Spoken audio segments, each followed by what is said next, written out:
नमस्ते.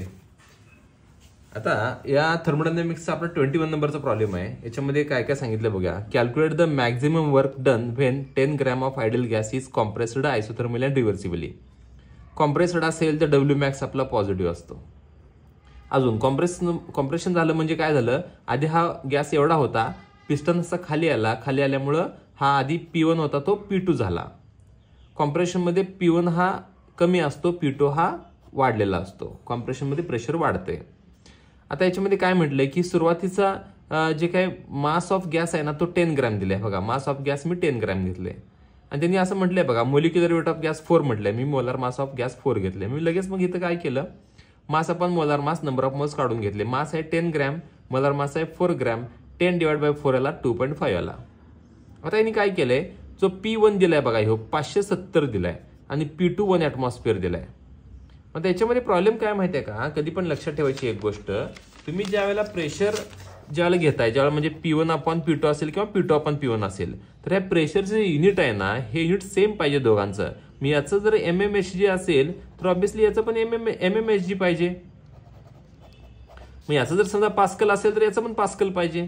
याचं समजा ऍटमॉस्फिअर असेल तर याचं पण ऍटमॉस्फिअर पाहिजे. म्हणजे या दोघांचे युनिट कसे पाहिजेत, सेम पाहिजेत. मग त्यांनी काय केलं, यांनी MMHG याचं MMHG असं प्रेशर आहे, हे सुरुवातीचं नंतरचं आहे. मग हा MMHG आणि हा ऍटमॉस्फिअर असं नाही चालणार, दोघांची युनिट सेम करून घ्यायला पाहिजेत. मग तुम्ही याचं ऍटमॉस्फिअर मध्ये कन्वर्ट करून घ्यायला काय हरकत नाही, तरी चालतं 0.75 येईल. किंवा तुम्ही असं पण करू शकताय, हे MMHG मध्ये करून घ्या.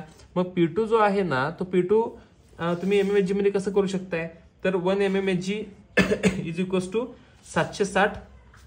1 atmosphere is equals to 760 MMHG असतो. आपण काय करूया, ते 760 MMHG घेऊया. तुम्हाला जर असं वाटलं की बाबा MMHG मध्ये नको घ्यायला, मग हे तुम्ही कन्वर्ट करावं लागेल ऍटमॉस्फिअर मध्ये. मग ऍटमॉस्फिअर मध्ये कन्वर्ट करायचं असेल तर मग एक रिलेशन वापरावं लागेल. 1 atmosphere is equals to 760 MMHG is equals, म्हणजे मग 570 म्हणजे किती, म्हणजे 0.75 समथिंग येईल. बरं, पुढे काय करूया आपण, दोन प्रेशर आता आपल्या समोर आहेत.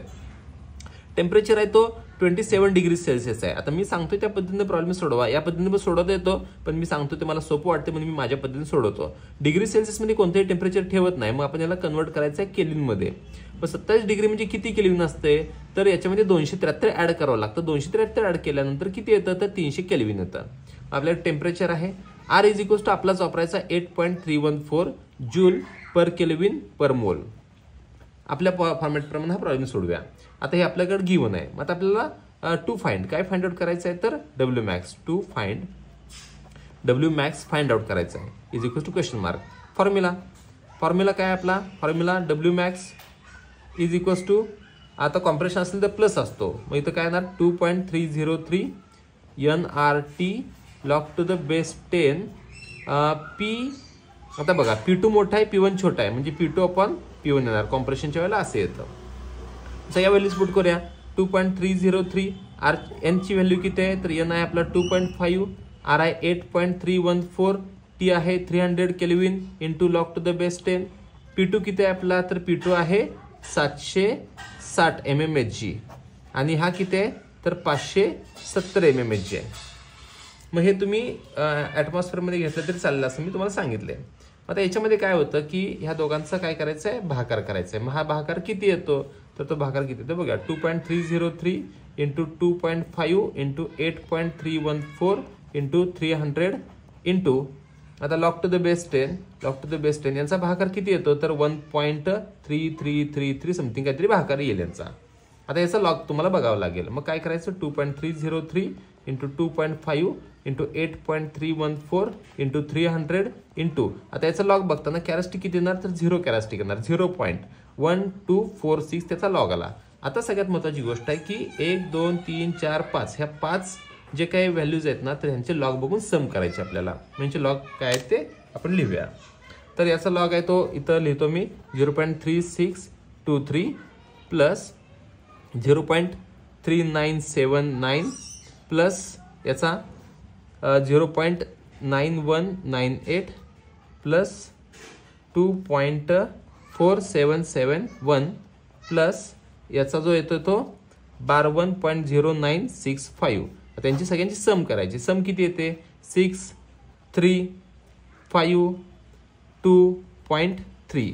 आता याचं काय बघावं लागेल तर अँटीलॉग बघावं लागेल. याचा अँटीलॉग किती येतो तर 1793. 3 पॉईंट म्हणजे 1 2 3. म्हणजेच मग तुमचा जो डब्ल्यू मॅक्स आहे W max is equals two plus 1793 जूलमध्ये आला आन्सर. मग आता हे आपल्याला सोपं पडेल आणि मी आन्सर दिलं इथं 1793 जूल. आपला आन्सर इथं करेक्ट आला. थँक्यू.